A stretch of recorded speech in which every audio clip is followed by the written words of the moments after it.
Então tá bom. Agora. Começa. Boa noite a todos. Hoje é dia 2 de agosto de 2021. Estamos aqui mais uma vez reunidos nas segundas-feiras, nesse grupo de estudos de educação sistêmica, que foi uma ideia do nosso querido Hamilton Plácido de Castro, que é coordenado pelo Geraldo Antero, que tem lá a sua página do YouTube, onde vocês encontram esse material. Também é distribuído nas nossas redes sociais, na rede social do meu instituto, Instituto Isabela Oliveira. Temos aí uma comunidade no Facebook de educação sistêmica, também um grupo de Telegram. Então, fiquem ligados, toda segunda-feira nesse horário, estamos aqui na plataforma Zoom. E hoje, terminando a leitura de um livro muito especial, que é o livro A Cura, do Bert Hellinger. E vamos à leitura dos apêndices. Dou, então, a boa noite a todos vocês. Estendo meus agradecimentos à vida, Bert e a Sophie Hellinger, por essa oportunidade. E vamos em frente. Quem será a pessoa que nos ajudará com a leitura hoje? Geraldo está com um certo problema no som dele, se ele não quiser falar alguma coisa. Quem vai ficar com a leitura, então? Posso ler. Obrigada, Delvais. Então, vamos agora para o apêndice. Perguntas e respostas.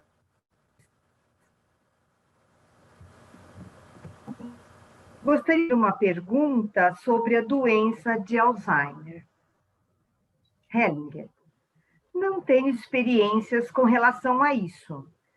Quando a doença de Alzheimer está presente, ela toma seu curso. Ela decorre como destino. Não posso dizer mais que isso. Você tem uma questão em... Minha pergunta é, se no caso do Alzheimer, podemos trabalhar da forma que vimos aqui, nas constelações familiares. Hellinger. Por trás de sua pergunta está a ideia de que podemos curar uma doença através da constelação familiar. No caso de muitas doenças, isso é verdade.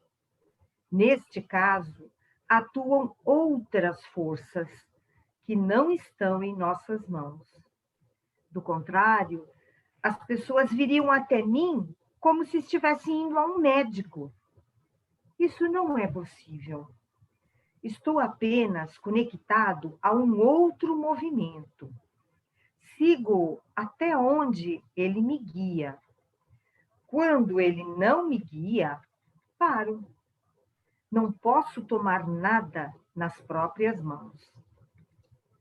Homem, compreendi isso muito bem.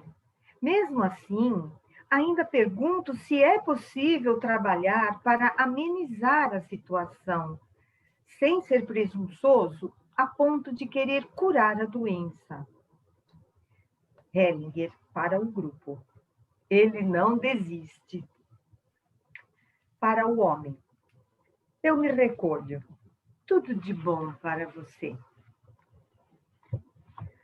Os excluídos em relação a uma doença. Hellinger para uma mulher. Feche os olhos e diga internamente a alguém: estou aqui. Após um instante, ok. Qual era a sua pergunta? Mulher. Gostaria de saber se todos os sintomas de doenças estão ligados a um excluído ou se a doença somente representa um excluído.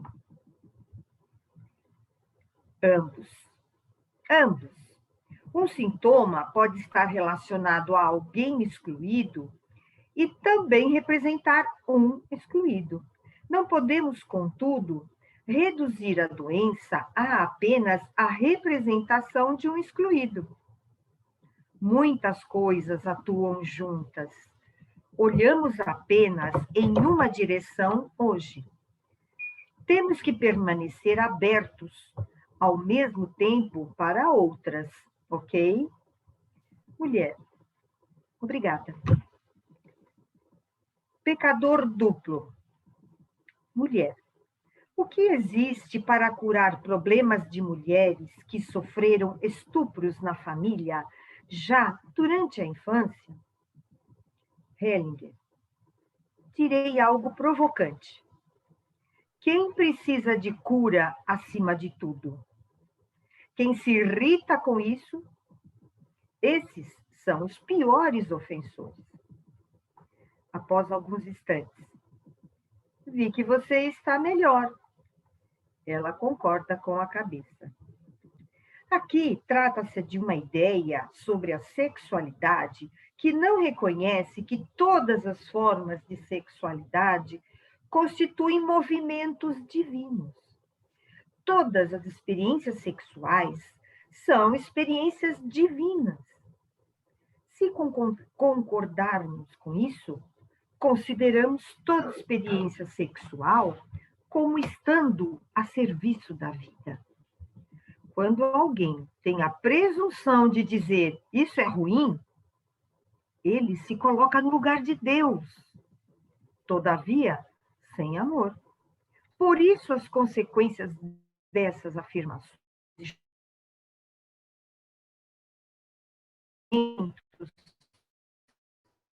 preciso muita coragem para tais pessoas e colocá-las em seu lugar. Para a mulher. Vejo que você está ainda melhor. Ela ri. Porém, ainda quero dizer algo. Ao dizê-lo, estou na melhor das companhias.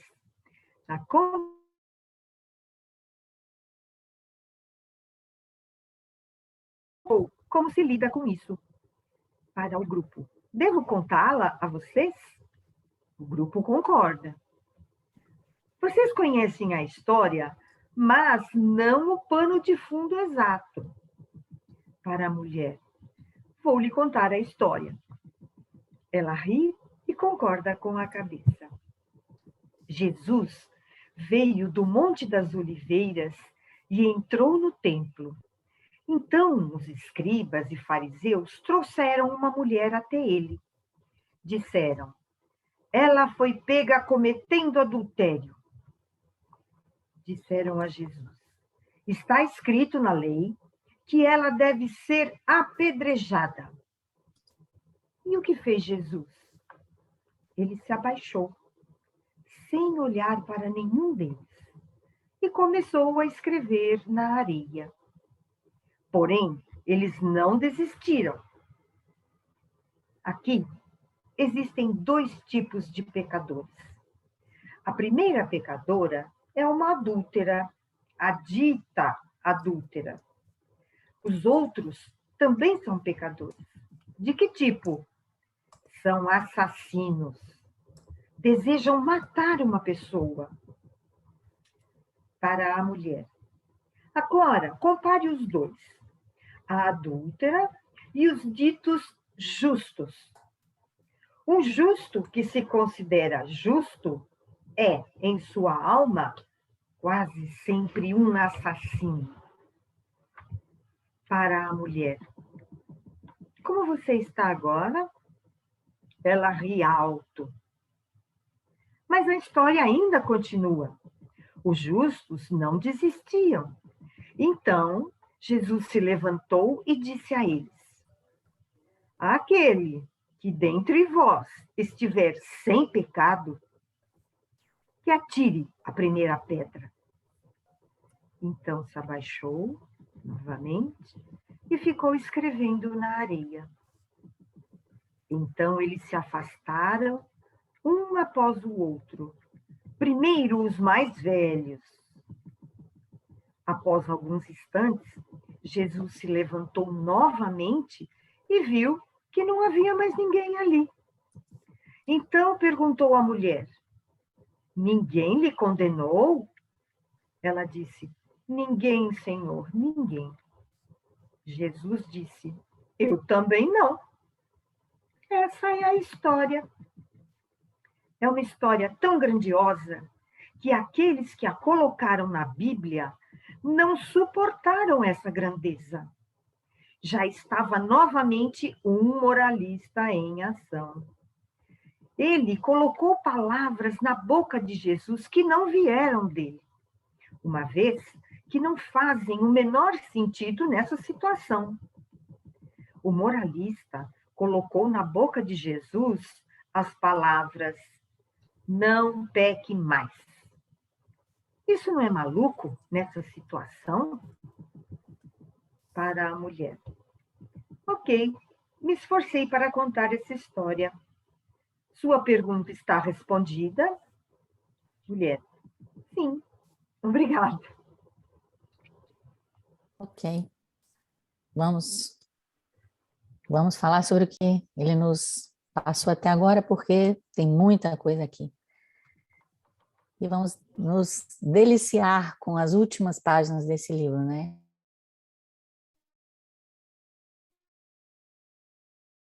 Vem comentar nossa, plano para o outro.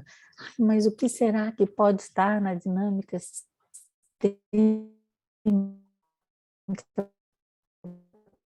por trás? E ir para uma constelação não é a mesma coisa de ir para um médico. Você não pode vir aqui, eu vou constelar, porque senão você vai falar assim, eu vou ali, ele vai me curar. Não é isso. Aí ele mostra o lugar do constelador em relação a qualquer outro profissional. Ele fala, olha, eu só sigo um movimento e vou até onde esse movimento me permite. Quando ele não me permite, eu paro. Eu paro. E isso é completamente de ser um mecânico que conserta alguma coisa dentro da família ou de ser um médico que cura com um remédio. Não é isso. Estou treinado para ter uma percepção especial, uma postura especial para seguir fazendo o meu trabalho, meu trabalho de autoobservação e, na medida do possível, com a constelação familiar para mim e, especialmente, a partir de um certo ponto, servindo a vida por meio do meu trabalho. Então, alguém que chega treinada para estar neste lugar e para simplesmente ser um ajudante de algo maior, que é essa força que nós servimos, né? Que para mim, né, eu chamo de a força assim do Espírito Santo, desse espírito, essa força criativa que o Bert Hellinger fala, né? Pois, então, nesse aspecto do Alzheimer, ele fala sobre isso, né, sobre uma doença que é um destino, que nem tudo se cura com a constelação familiar, que aqui isso não é o importante é seguir com o espírito, de alguma certa maneira, e isso aí é que eu acho que é o mais importante da gente levar para a nossa profissão. Depois a questão da relação entre os excluídos com a doença, mas não é só uma relação dos excluídos com a doença, é mais uma vez a procura da causa. Porque assim, a pessoa pergunta, né? A doença está ligada a todos os excluídos ou a um excluído? E aí ele fala, olha, a doença não pode ser reduzida só a essa questão. Pode ser um excluído, podem ser todos os excluídos, pode ser uma representação ou pode ser uma identificação. Tem muitas coisas e tem muitas outras coisas que podem ser ainda. E ele fala assim, a gente precisa estar aberto e não olhar só para uma direção, ou seja, a doença é excluída, então vou atrás de quem está excluído. Dá para entender?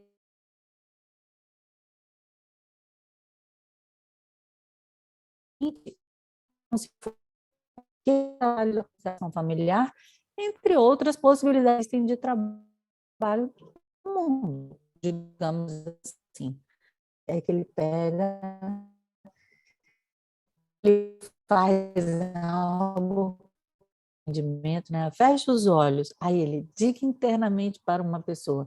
Mas quem acompanhou o Bert Hellinger fazendo isso, e vocês vão ver lá naquele outro livro que a gente estudou, no Olhando para as Almas das Crianças, isso é o procedimento típico daquela fase em que ele chamou por um breve momento a constelação de constelação medial, e a Sophie Hellinger diz, olha, isso aqui foi um desenvolvimento do próprio trabalho do Bert Hellinger, em grande medida de um aprofundamento do trabalho meditativo dele com o Cosmic Power, né?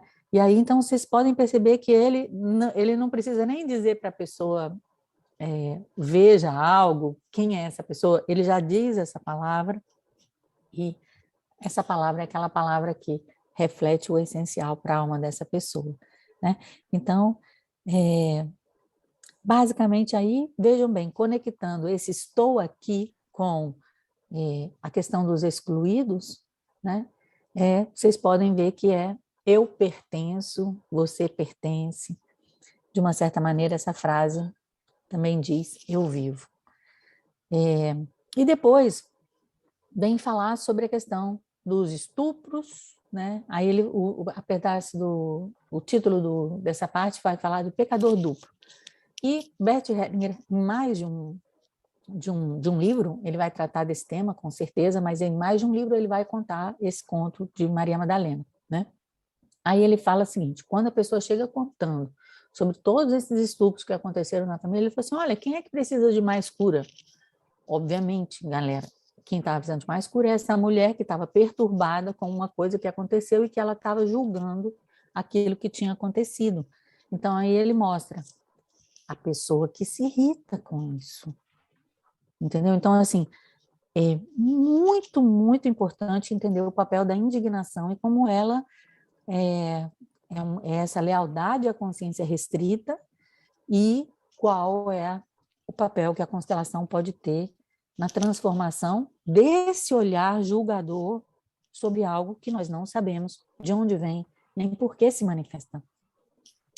Depois ele fala algo também que é muito essencial do trabalho dele, da visão dele sobre a sexualidade, é que a sexualidade é algo divino e que está a serviço da vida da maneira como ela se manifestar, né? E ele fala da parte do que é o efeito de quando eu olho para essa sexualidade, seja minha ou seja de outra pessoa, com um julgamento, né? Quando eu estou julgando, eu não estou vendo aquilo que tem de mais essencial e nem estou vendo o aspecto divino que tem dentro daquela sexualidade, que mal sei eu a serviço de que está, mas certamente, como tudo, a serviço da vida. Então, e ele também nos compele, enquanto consteladores, a fazer o quê? Ter coragem para poder lidar com esse tipo de situação, porque muitas vezes o que acontece? Uma pessoa chega com uma posição feita essa, você precisa ter coragem, concorda? Você precisa ter coragem para poder mostrar um outro jeito de ver. Muitas vezes a gente fala alguma coisa, por exemplo, numa rede social, num grupo de amigos, ou mesmo dentro de um workshop, e é mal interpretado. Então, eu preciso ter coragem. Essa coragem, ela vem de uma clareza. Essa é uma clareza que a pessoa só adquire se ela realmente incorporou o que isso significa na sua vida. Ou seja, olhando para a sua própria sexualidade como algo divino e a sexualidade de todos ao redor da mesma maneira. Mas aí eu queria, só para terminar essa parte, falar sobre... Porque a parte do texto ele chamou de 2 pecadores, mas na parte de Jesus ele fala de 3 pecadores. Um pecador é aquele que eles julgam ser o pecador, que é a adúltera. O outro pecador os outros pecadores são os justos. Mas e o terceiro pecador, quem é?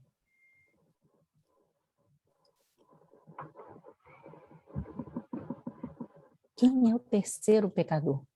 O terceiro pecador é o moralista. Aquele que depois que tudo isso aconteceu diz, não peques mais. Entendeu? Ou seja, no final das contas, continua sendo uma consciência restrita. E essa é a dinâmica desse conto. E não aqui, mas esse mesmo texto está, por exemplo, no Essencial que Conta, foi um dos textos que o Bert Hellinger, no final da sua vida, releu, né, porque ele chegou no final da vida dele, depois a gente pode fazer essa leitura aqui. Ele releu toda a literatura dele, porque ele não tinha... Ele dizia que ele escrevia, mas ele não lia o que ele escrevia. Aí, no final da vida dele, antes dele morrer, ele releu todos os livros com um amigo dele, que é um que tem um olhinho assim, meio assim caidinho. Acho que ele é um suíço. E quem edita os livros do Bert Hellinger em português, eu agora não me lembro o nome dele. No livro O Essencial que Conta, tem o nome dele.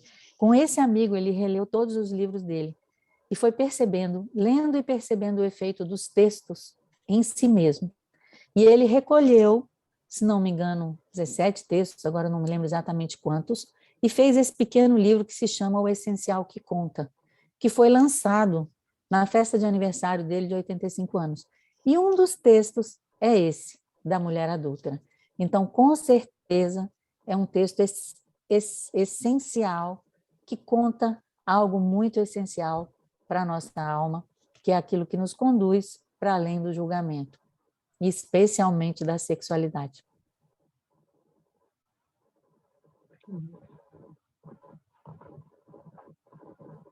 Algum comentário, alguma pergunta?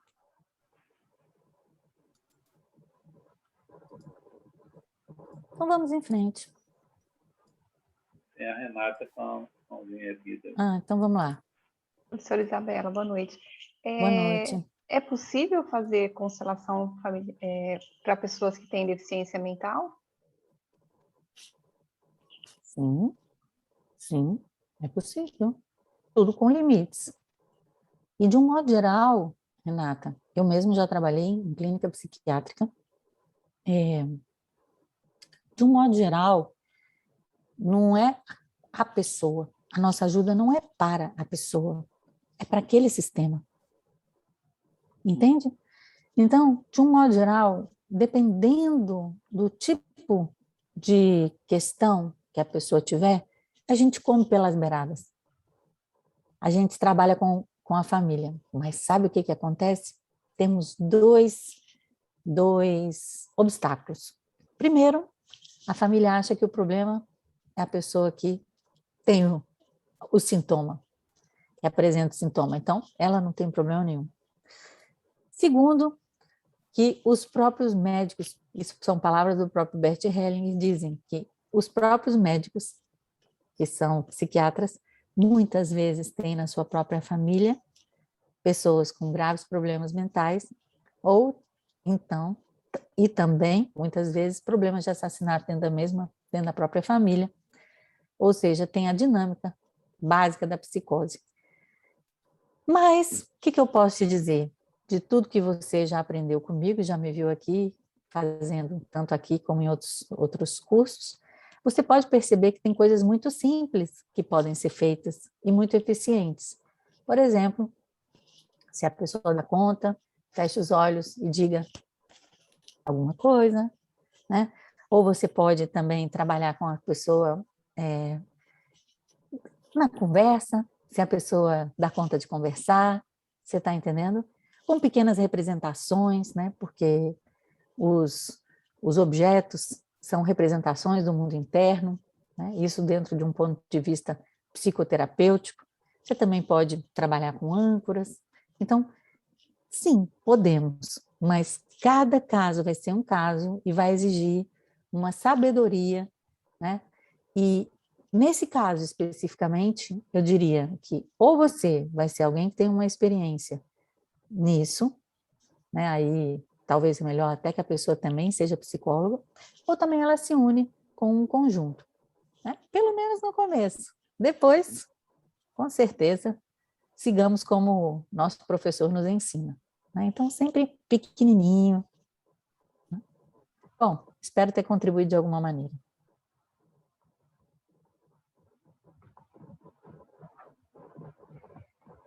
Então, prosseguimos. Okay. Doenças genéticas. Hellinger para um homem. Dou a todos o tempo necessário. Não é necessário encurtar nada. Homem. Gostaria de saber mais sobre doenças genéticas. Se há nesse aspecto algo novo em comparação com o ano de 2000, quando você ainda falava dos ancestrais. Não das vidas passadas, mas sim dos ancestrais. Nos últimos tempos, você tem falado mais sobre as vidas passadas e não tanto mais sobre os ancestrais. Hellinger. Eu falo de ambos. Existem indicações de que o DNA seja modificável. O homem, obviamente um médico, concorda com a cabeça. Hellinger. Ele também está sujeito a um movimento criativo do espírito. Por isso, encaro uma doença genética da mesma forma que qualquer outra doença. Deixo-me guiar por um movimento do espírito, sem ter curiosidade quanto ao que isso trará. Homem. Ou seja, tratar tais situações simplesmente como doenças do sistema? Hellinger.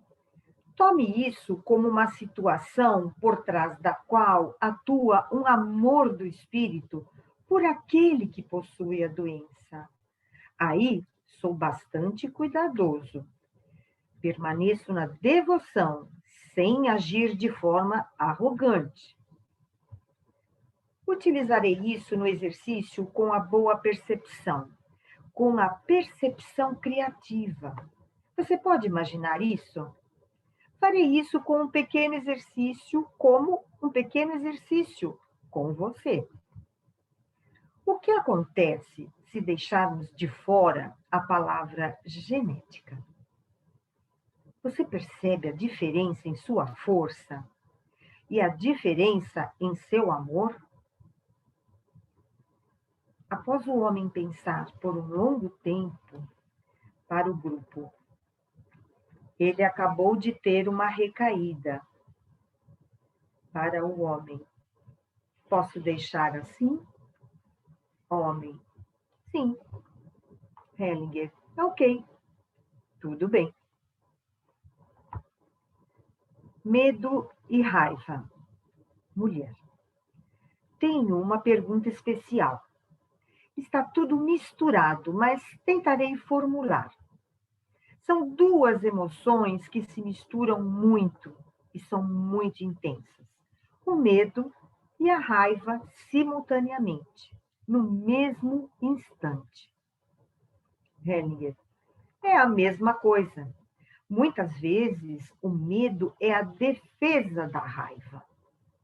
Com o medo, nos protegemos de nossa agressão. Ou seja, ame o seu medo. Não sei se posso falar tudo. Por que uma pessoa é boa?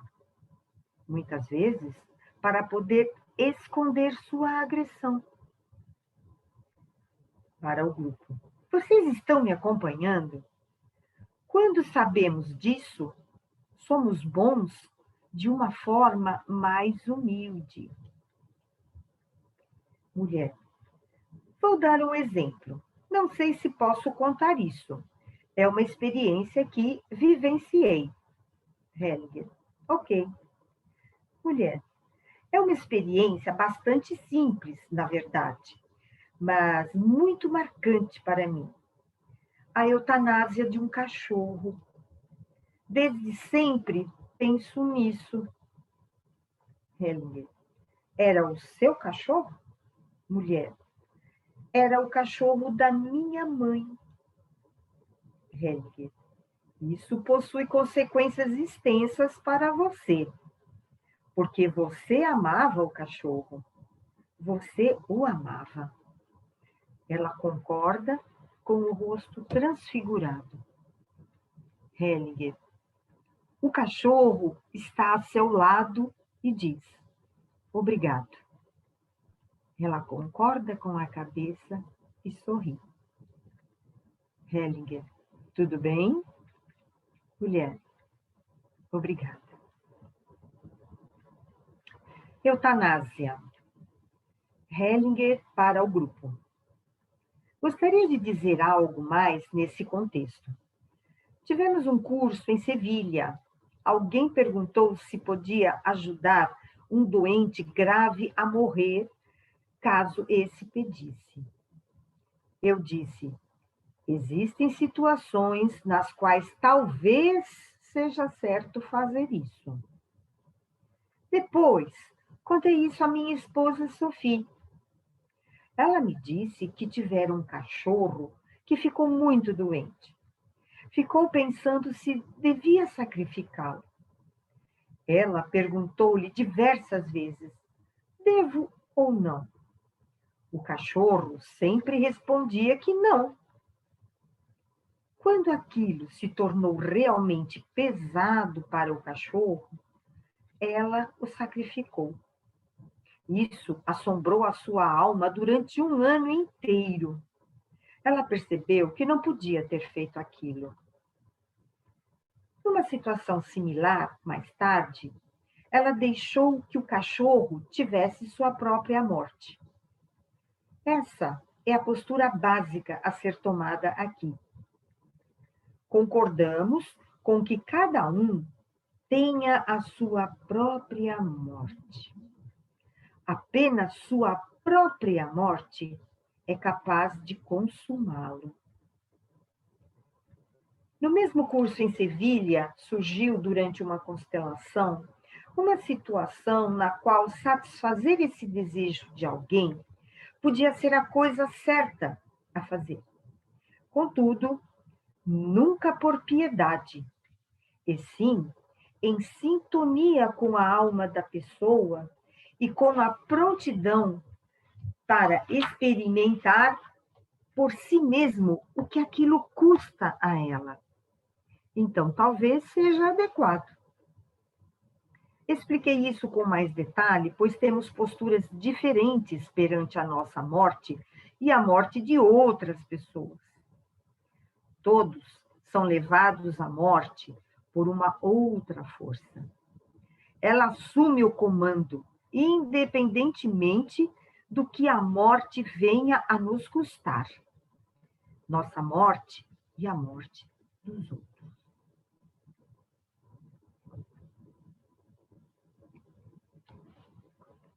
Os movimentos do espírito. Gostaria de dizer algo sobre os movimentos de conhecimento do espírito. O passado.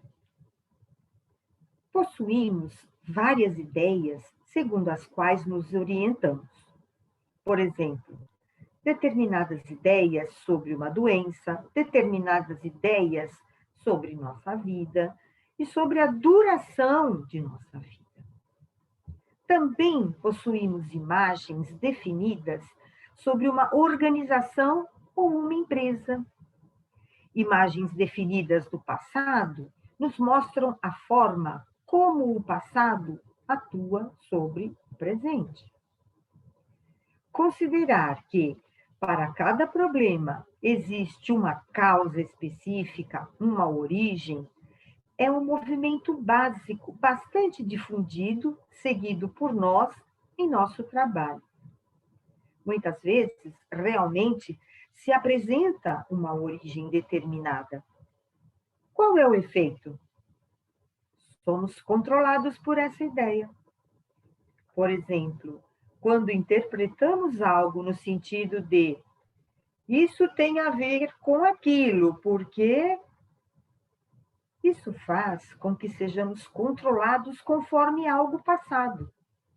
Permitimos ao passado atuar no presente e determinar o futuro para nós. O futuro do espírito. Se nos deixamos levar por um movimento espiritual criativo, não há nada passado. O movimento espiritual está sempre voltado para o futuro. Por ser criativo, é sempre novo. Nesse livro, vivenciamos em diversos níveis o que significa ser levado para algo novo por esse movimento espiritual. Muitas vezes, foi maravilhoso ver como algo que parecia terrível, de repente ser levado em um movimento em direção ao futuro. Para esse movimento e para o conhecimento de que tratamos aqui, vale um fundamento.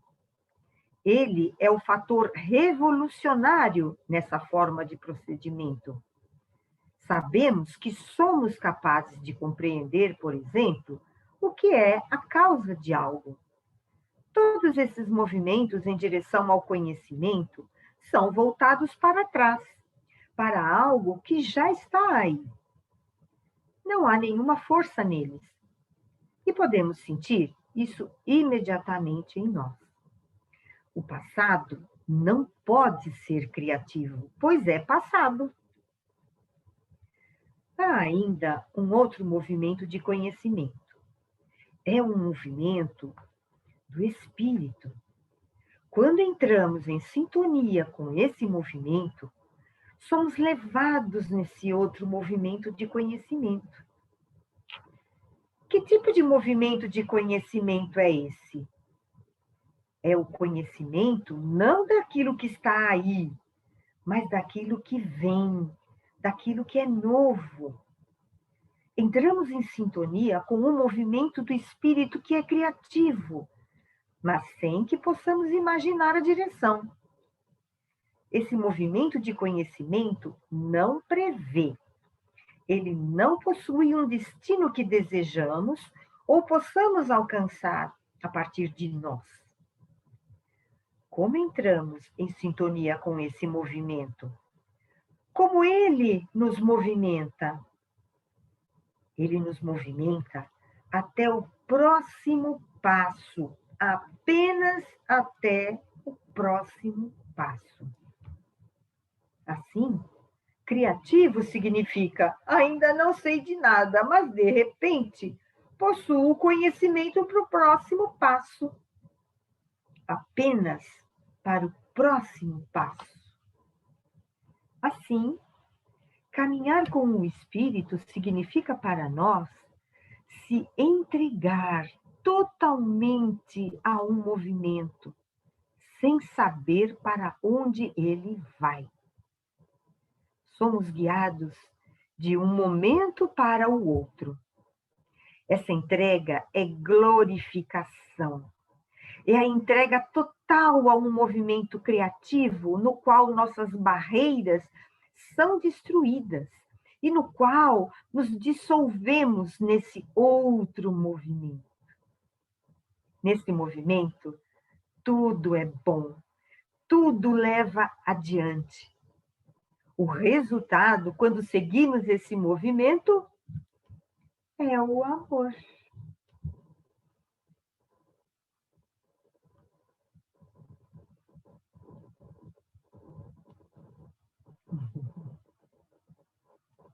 Ok. O resultado é o amor. Mas no meu livro ainda tem mais um pedacinho, não? Ah, no meu não tem. Desculpe. O meu também não tem, Isabela. Olha. O meu acaba aí interessante. também. O meu No também meu Página tem. 133. No meu tem, eu posso ler, se for o caso. Não, eu O acho meu que está tem, errado no Isabela. nosso livro, não está? Para onde olhamos primeiro Eu quando também precisamos. posso ler. Eu Não é acho que é isso? no PDF, ele Isso. tem. É, Para onde olhamos primeiro quando precisamos da cura? isso. Uhum. Olhamos primeiro para o nosso corpo e depois tem mais um pedacinho.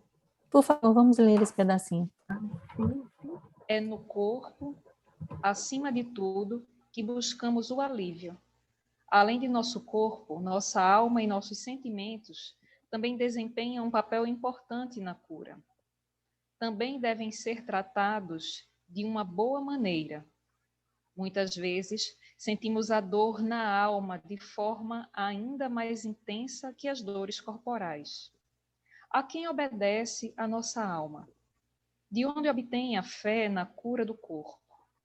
Ela a obtém do amor, de um amor muito além do amor que nos adoece. Primeiro na alma e depois no corpo. Este livro o conduz a cada uma dessas três áreas. Através de meditações e exercícios, ele o leva sempre a um movimento de cura pessoal. Um livro que traz esperança. No meu é na contracapa, né?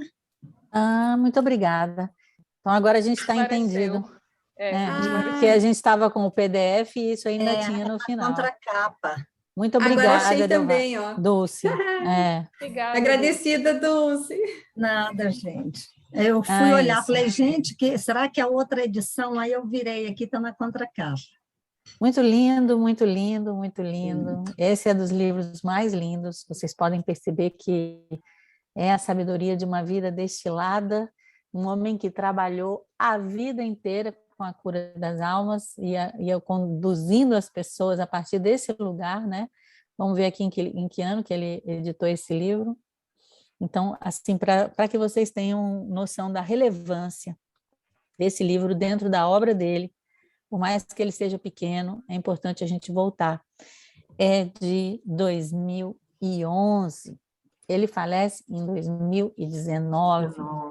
Então, isso aqui são muitos anos de conhecimento que estão dentro desse livro de uma maneira destilada, precisa, né? E nessa parte agora que nós lemos, ele vai trazer informações sobre, começando aí, vamos lá, onde a gente estava, sobre, em primeiro lugar, as doenças genéticas. Aí ele vem falando sobre as doenças genéticas e ele fala, olha, o que acontece com você aí? Você já anota aí no caderninho o que eu posso fazer como constelador familiar. Um exercício de percepção. Experimente tirar o genético. O que sobra? Doenças. Aí ele vai falar, olha, já estão falando que dá para se mudar o DNA, né? Aí a gente já está estudando aí a epigenética, né? De que maneira aquelas proteínas podem ligar e desligar, por assim dizer, o DNA, e de que maneira essas marcas epigenéticas são construídas por meio de traumas, de relações com o ambiente, com os alimentos, entre as pessoas, e isso é transmitido entre gerações, né? E ele fala, a pessoa fala para ele, olha, mas antes você falava de antepassado, agora você está falando de vida passada. Ele fala, olha, são as duas coisas, E ele, para tudo, ele fala que dá o tempo necessário para que aquilo que tem que aparecer dentro de um trabalho de constelação familiar possa vir à tona. Ele fala assim, ele encara da mesma forma uma doença genética, uma doença mental, um problema financeiro, todos os problemas ele encara da mesma maneira, né? Qual é a maneira como ele se coloca? Ele se coloca humilde, ele se permite ser guiado por esse movimento, sem nenhuma curiosidade. E ele traz um alerta nessa parte, ele fala, olha, por trás de toda doença, por trás de toda situação, atua um amor do espírito que também ama aquele que tem a doença. Ou seja, tem algo amoroso que atua naquela situação, e é isso que a gente precisa enxergar. E na nossa postura do nosso trabalho, ele explica qual é a postura, uma postura de devoção sem arrogância. Ou seja, devoção sem arrogância, eu tenho essa devoção a esse movimento que movimenta a mim e movimenta a todos, e sem arrogância eu estou a serviço desse movimento, né? E depois ele fala sobre outra coisa, a gente também fala muito aqui sobre a necessidade da formação do constelador familiar, do quê? De uma percepção especial, é uma percepção criativa, e essa percepção criativa é uma percepção que, por assim dizer, tem que estar aberta a esse campo de infinitas possibilidades. E o passado, com certeza, não é a fonte dessa criatividade. A criatividade, ela sempre está dentro do presente. E depois ele fala sobre o medo e a raiva, e a gente pode falar que não só o medo e a raiva, mas a raiva e a tristeza são tipo duas faces de uma mesma moeda. Aliás, a raiva é isso, às vezes ela aparece, mas no final das contas ela se funde, se muta com outras emoções. E aí ele fala do medo e da raiva, né? Então ele fala como o medo muitas vezes é uma defesa de uma grande raiva, em vez de expressar essa grande raiva, que eu posso matar, ou seja, seria um contrafóbico, né? Ou seja, uma pessoa que não controla a sua própria força, ou seja, eu sou contra o medo, então eu tenho uma raiva tão grande, com aquela força eu posso matar outra pessoa, então eu me coloco medroso. Ele está mostrando uma dinâmica importante, uma dinâmica que está presente dentro do caráter, mas que também é uma dinâmica, como é que eu posso dizer, assim como outras dinâmicas, que é muito importante que nós, como consteladores, como ajudantes, percebamos. A emoção que a pessoa traz, ela pode ser a emoção primária, pode ser a secundária, pode ser a adotada, né? Então, o que é essa emoção? Não me prender pela primeira emoção que a pessoa traz, né? E aí ele coloca uma solução muito interessante, porque a pessoa diz, olha, eu vivo com medo e com a raiva, né? E ele fala o quê? Ame o seu medo, né? Ou seja, dê valor ao seu medo, porque esse medo, na verdade, está te protegendo de explodir essa raiva de uma maneira tão grande que você pode machucar uma outra pessoa, né? Aí depois ele coloca, por que uma pessoa é boa? Para poder esconder a sua agressão. Então ela fica lá, ela é boazinha, né? Aquele medinho e tal, mas no final das contas ela tem um vulcão dentro dela. Então é uma pessoa muito boazinha, mas no final das contas aquilo é uma tampa para uma panela, né? E aí ele nos mostra que quando a gente compreende tudo isso, ele fala sobre a possibilidade de ser bom de uma maneira mais humilde. Aí, depois ele vai entrar no tema da eutanásia, né? Ela traz a questão da eutanásia de um cachorro, o cachorro era da mãe, e ele foi feita uma eutanásia no cachorro, e o Bert Hellinger nos traz um exemplo muito importante, ou seja, olha só, um animalzinho da família que tenha uma eutanásia e o efeito que isso tem naquela criança e naquela mulher adulta, né? Por quê? Porque existia um laço de amor. E a solução para isso é poder dizer obrigado ao quê? Pelo cachorro, pelo tempo que ele teve ali dentro daquela família, né? Por ele, de uma certa maneira, sei lá, ter convivido com todos, o que quer que seja. Mas algo precisa ainda se completar dentro da alma, né? E como, de uma certa maneira, a eutanásia talvez tenha, como é que se diz, encurtado esse processo que, nesse exemplo, Bert Hellinger completa, e daí a palavra gestalt, né? Ou seja, eu tenho completa-se aquela gestalt, completa aquele entendimento que era necessário sobre essa experiência que a pessoa viveu. E aí ele vai trazer para esse tema da vida e da morte, da eutanásia, não poderia estar faltando desse livro, né? Um livro que fala da cura. E aí ele, muito interessantemente, ele traz o mesmo exemplo em relação a Sofia e o cachorro, como ela ficou com, digamos assim, até que ponto a consciência pesada, né, de ter feito a eutanásia com o cachorro, mas ele também mostra que, puxa, olha, tem situações onde é possível que isso seja o certo a ser feito. Aí ele fala desse workshop que aconteceu em Sevilha, mas que para uma pessoa realizar isso, ela precisa estar em sintonia com a alma da pessoa, né? E ter a prontidão para experimentar em si mesmo o que isso custa a ela. Ou seja, é quase como participar daquilo integralmente, quer dizer, não é fazer uma coisa racionalmente, ou seja, é participar daquele processo, que pode ser muito transformador, né? E aí ele mostra da importância de se ter uma postura diferente em relação à nossa própria morte, né? E a compreensão de que a morte assume isso independentemente da maneira como vier, e ele fala algo que é, na verdade, o título do livro Liberados Somos Concluído. Ele disse assim, apenas sua própria morte é capaz de consumá-lo, né? Que é essa ideia, quer dizer, liberados somos concluídos, quer dizer, o processo da morte conclui algo daquela maneira para essa pessoa. Depois ele vai falar sobre os movimentos do espírito, né? Sobre de que maneira nós formamos ideias, imagens, sobre tudo, sobre a doença, sobre a outra pessoa, sobre a vida, sobre a duração da vida, sobre organizações, empresas e sobre o passado. E de que maneira essas imagens, elas não são criativas, porque elas já passaram, e como elas atuam e seguem atuando sobre o presente, né? E depois ele nos leva a compreender, né, como é um pouco do nosso trabalho, quer dizer assim, olha, existe um problema, existe uma origem para esse problema, e muitas vezes essa origem se apresenta. Então, como é que é, qual é o efeito de quando essa origem se apresenta, né?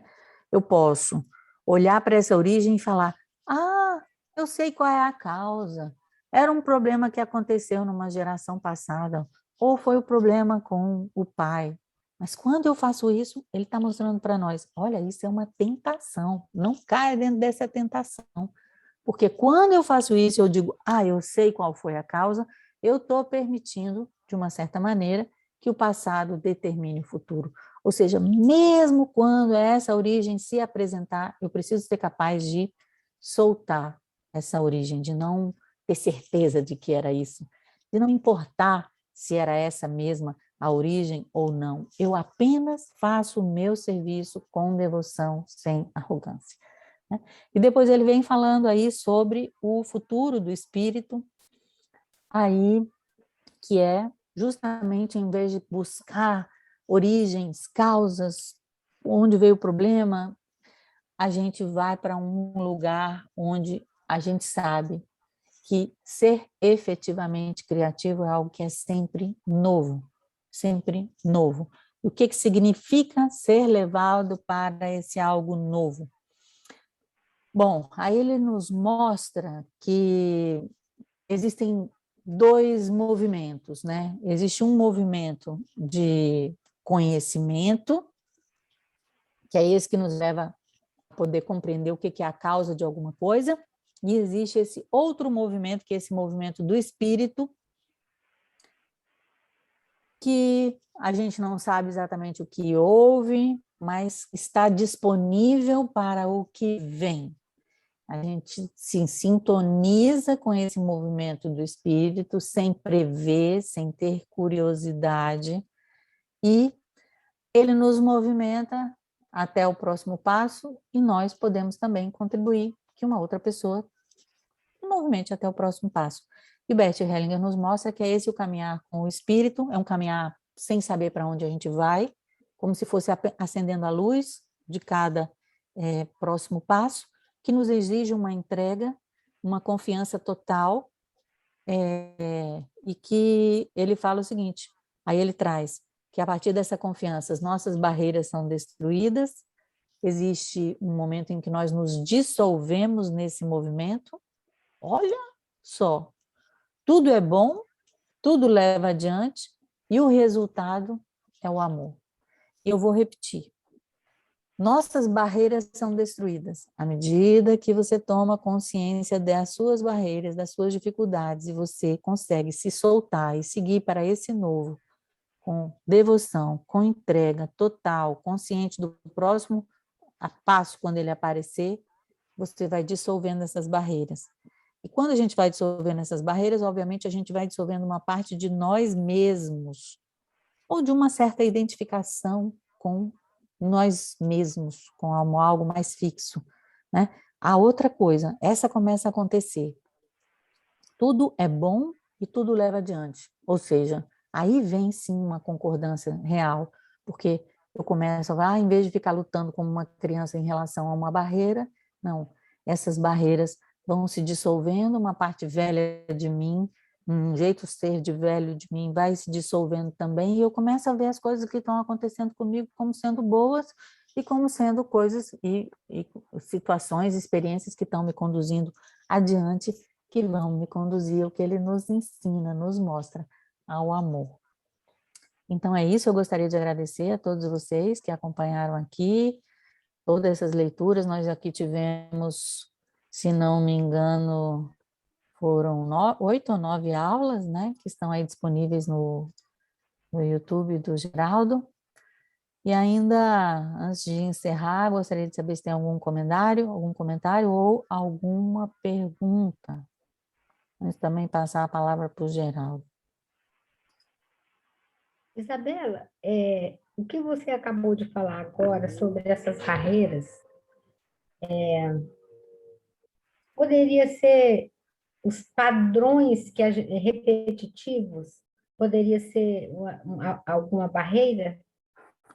Sim, mas a barreira, eu vou te dizer, uma coisa qualquer acontece na sua vida, você já, que chato, Já reclamou, você já não aceitou, você já, em vez de falar, o que será que isso traz para mim?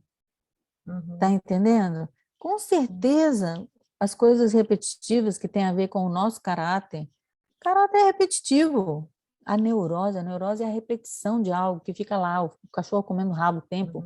É quando você vira um personagem, não é esse fluxo do movimento infinito.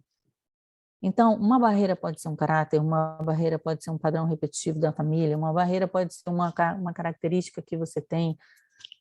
Você mesmo que vai saber qual é a sua barreira. A única coisa que eu posso dizer é o seguinte, tudo isso vai se apresentando no dia a dia. Mas os beabás do dia a dia, dos relacionamentos que você tem, das coisas que você faz, naquilo que você pensa, naquilo que você come, naquilo que você deixa de fazer. Todo o processo é um processo de se dar tomar consciência de.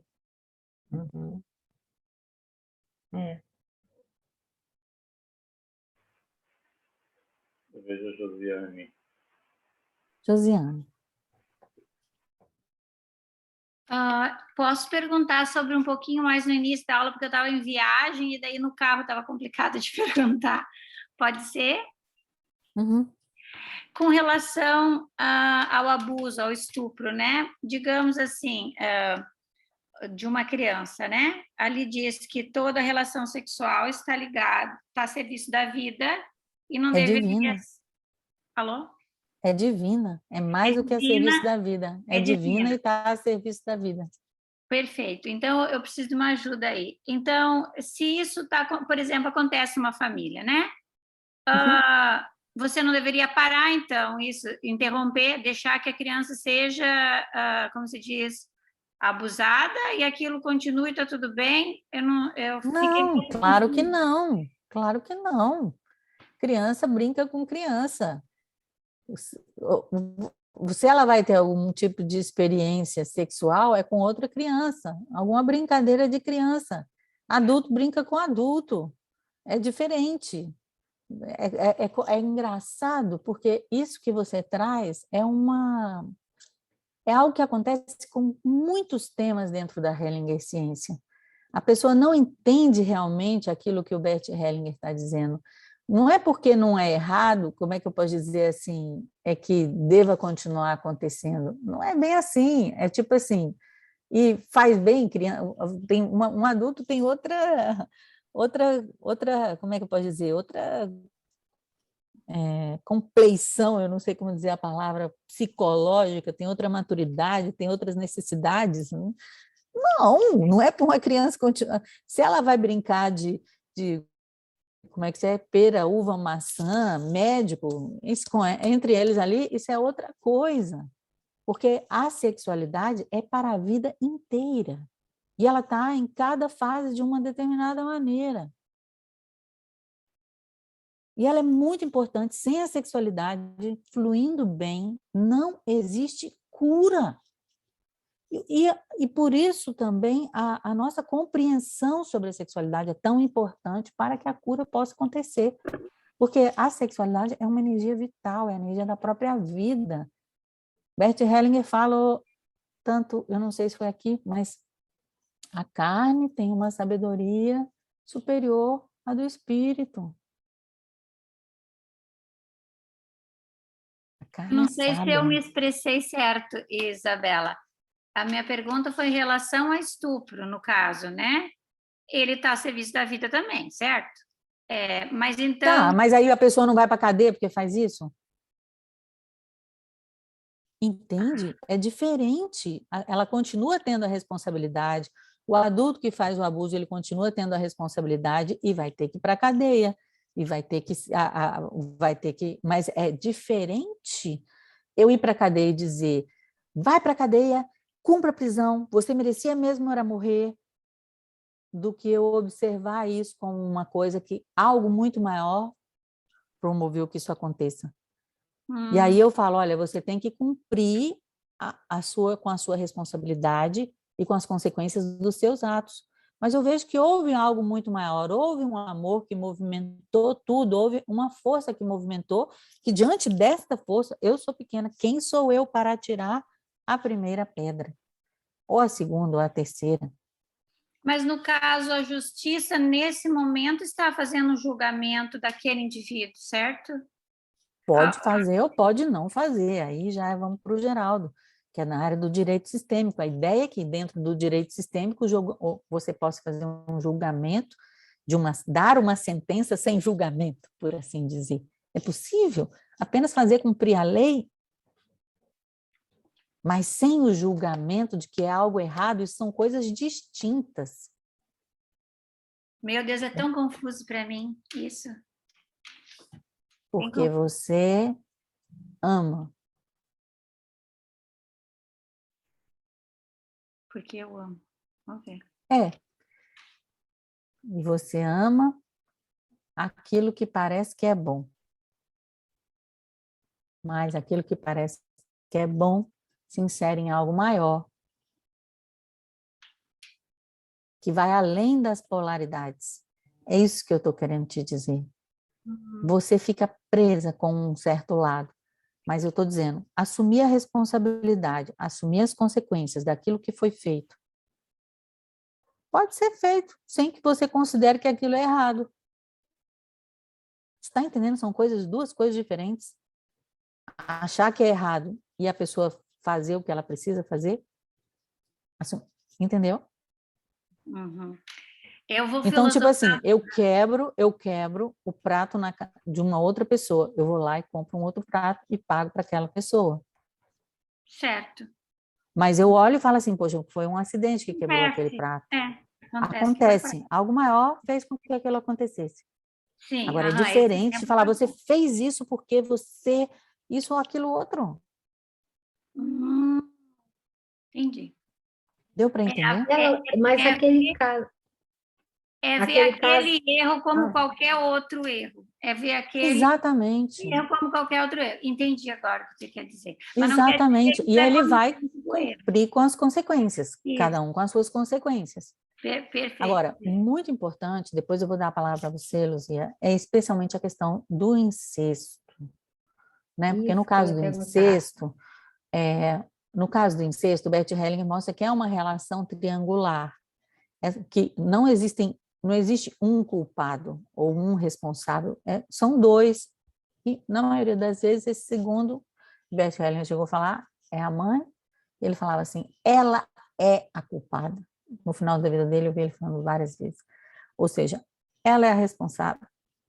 Então, o que é o meu trabalho como constelador familiar quando eu ajudo uma pessoa que sofreu um incesto? O que houve em primeiro lugar?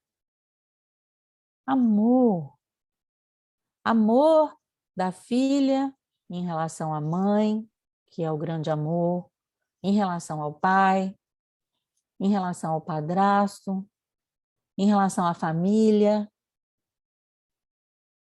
Houve amor e houve, na maioria das vezes, prazer. Então, se eu conseguir tirar as minhas ideias e colocar a ordem do tipo assim, houve amor, houve prazer, e tudo bem que houve amor e houve prazer, mas também houve algo que foi além do limite, que não era naquele lugar, que não era naquela hora.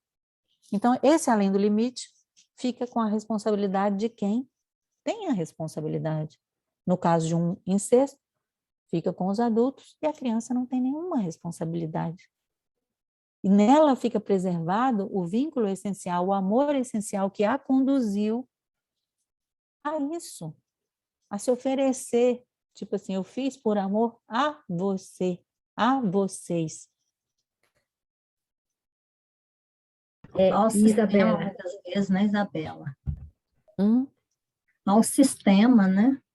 Muitas vezes. Isabela, é aquele caso que apareceu na televisão que o pai estuprou a filhinha de 2 meses. Aí dá Continua sendo a mesma coisa. Só que mais chocante. É muito chocante. 2 meses. continua... Então, que amor é esse que a criança, então, é o amor inconsciente? Não entendo. Exatamente, é um amor inconsciente. E nesse caso, a gente não poderia deixar de falar de experiências passadas, concorda? De vidas passadas, assim. A gente fala com todo o respeito, com toda a humildade e fala repetindo o que o Bert Hellinger falava no final da sua vida, né? Nós não sabemos de onde vem. A única coisa que a gente sabe é que estamos conectados a muitas gerações. E quem sabe, a muitas vidas também. Mas o que cabe a nós? Se quisermos trabalhar com isso, se quisermos receber os benefícios, só tem um trabalho de purificação das nossas imagens interiores, ampliação da nossa consciência, da nossa percepção. E quando isso acontece, vocês podem perceber isso agora, surge um silêncio diferente, surge um centramento, surge nada, um peso, dá para cortar o ar com a faca. Entrega da mão de Deus.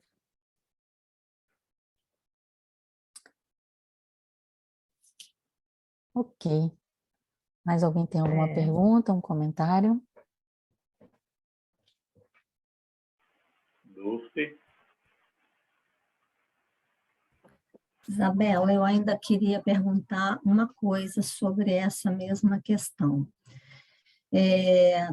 Quando existe no Conselho, né, de Psicologia, quando a gente recebe, por exemplo, o agressor, né, vamos assim dizer, o profissional precisa denunciar esta pessoa. E esse tipo de... isso, para mim, fica sempre como uma coisa muito forte, sabe? É porque a pessoa está buscando né, ela está buscando ali a sua correção, o seu tratamento, né? Então, eu gostaria de ouvir também de você sobre isso. Que bom que constelação não é psicologia. Então, nós podemos ter uma outra atitude em relação a isso. Mas eu, como também sou psicóloga, eu considero que isso tem outros aspectos. Então, quando chega uma pessoa que quer se suicidar, alguém precisa ser avisado, comunicado, né? Sim, É para a sim. proteção de todos. Uhum. Então, você também pode ter um olhar sobre isso um pouco diferente. Certo. Um olhar protetor. Uhum. E como é que eu posso dizer? Da mesma maneira que um juiz tem que dar uma sentença, um psicólogo, pela sua função, precisa não denunciar, mas, quem sabe, avisar. O conselho. E, obviamente, Sim. explicar para a pessoa que é isso e que isso faz parte também desse próprio processo de assumir as consequências daquilo que se fez. Sim. Né? E aí buscando aquela postura essencial, que aí é sem pena, sem lástima, Sim. sem esse amor, né, compassivo, mas também sem julgamento, sem intenção, ou seja, tudo pode fazer uma diferença, tanto a sua compreensão do que você se requer de você, como também do efeito que isso pode ter na outra pessoa quando você tem essa postura, onde você faz a mesma coisa, mas de uma outra maneira. Sim. Ok. Muito obrigada. De nada.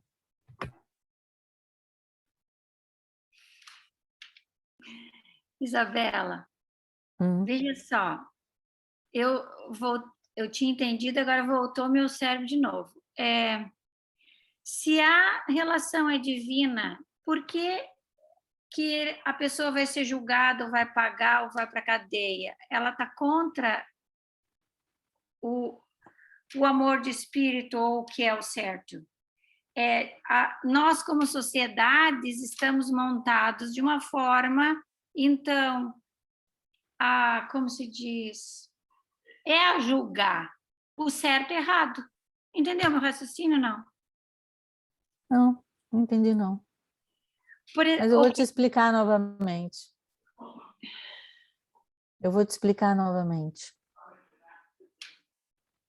É além do certo e do errado. Acontece. Uhum. Acontece, a pessoa, às vezes, poderia ter conseguido fazer diferente, mas se ela não conseguiu, também, ela não conseguiu. Então, acontece. Isso que aconteceu. Mas é danoso para a saúde psicológica de uma criança se relacionar sexualmente com um adulto. Então, isso não aconteceu, a gente não sabe por quê, mas daqui para frente não vai acontecer mais e o seu ato tem consequências. Tem consequências. Esse ato aqui de ter molestado, quer dizer, você pode ter a guarda do filho e perder a guarda do filho, você pode ter que ficar preso, tem consequências. Então, assim, uma pessoa rouba a outra, não é porque é certo ou errado que ela faz isso. Acontece, mas isso tem consequências, porque o que ela faz está ferindo outra pessoa.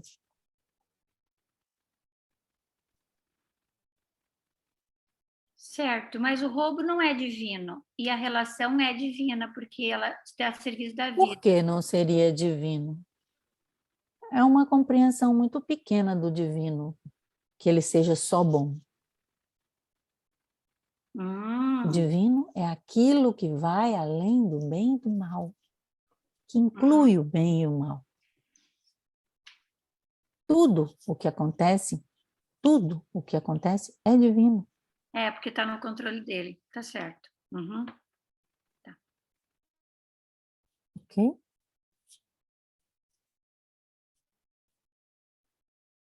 Obrigada. De nada. Algo mais? Bom, eu acho que a gente pode terminar por aqui, né, Geraldo? Em vez de ter que seguir, porque está faltando tão pouco tempo. Eu gostaria de, antes de terminar, de agradecer muito a todos vocês, ao Geraldo, né, ao Hamilton, a todos que permitiram e permitem que esse grupo aconteça, convidá-los, né, as pessoas que estão aqui, primeiro na quinta-feira eu vou fazer uma aula aberta sobre os nossos ancestrais, eu vou fazer um resumo da obra do professor Darcy Ribeiro, falar um pouco sobre as compreensões dele sobre a formação do povo brasileiro e fazer uma leitura, uma análise sistêmica à luz das compreensões do Bert Hellinger, da psicóloga Anna Ancelan Schutzenberger, e à medida que a gente for falando um pouquinho dos portugueses, dos índios, dos negros, dos italianos, a gente podendo fazer a nossa reconexão por meio de exercícios ao longo da nossa noite. É uma aula aberta do treinamento profissional em constelação familiar e organizacional. É uma aula dos alunos que eu estou abrindo para todo mundo. E convidar a todos para, na próxima segunda-feira, começarmos com a leitura comentada do que nós chamamos de a Trilogia do Sucesso, de Bert Hellinger. A Trilogia do Sucesso são 3 livros, que foram editados nessa ordem. Êxito na vida, êxito na profissão, Histórias de Sucesso e Leis Sistêmicas do Assessoramento Empresarial. Então, nós vamos começar com êxito na vida, êxito na profissão, e temos aí esse convite para a gente seguir nesse propósito. Isabela, onde quinta-feira, que horas, qual o link? Eu vou distribuir aí pelo Zoom, pelas redes sociais, a gente distribui que tem a inscrição para receber o link do Zoom, tá? É uma aula aberta, mas via Zoom, né? Então nem tão aberta assim. No nosso canal aí, no Telegram, no Facebook. Isabela Oliveira, o seu Telegram. Isso, no Instituto Isabela Oliveira. Gratidão, Isabela. Vai ficar gravada essa aula? Vai ficar gravada essa aula? Vai, mas vai ficar disponível só uns 2 dias depois ela vai ficar disponível só para os alunos. Agora, tem alguém aí que não está no nosso grupo de Telegram? Tem alguém aí que não está no grupo de Eu acho Telegram? que eu não estou. Geraldo, coloca aí o grupo de Isabela. Telegram para o pessoal, por favor. Vamos até falar alto, porque às vezes tem a pessoa que não está vendo o bate-papo, né? Como é que é o Ah, estou endereço, vendo Geraldo? aqui agora você, ó. No Telegram. Tá? Beleza. Porque a gente tem aula da Inovária, né? Nas quintas. A aula é 20 horas, tá? Às 20. 20 horas. Nós começamos às 7 até às 9. Tá, é o que eu tenho, a gente lá começa às 20. Tá. Então é isso. E o grupo tá aí, ó. Telegram, Geraldo. o som do jazz. Eu Telegram é lá, Telegram Educacau Sistêmica. Educacau esse Sistêmica. Aí vai direto. Tá bom? Professora Isabela, Hum. tenho muito a lhe agradecer por esse carinho, por essa maneira de nos conduzir, de nos destrinchar um pouco mais dos livros do BR.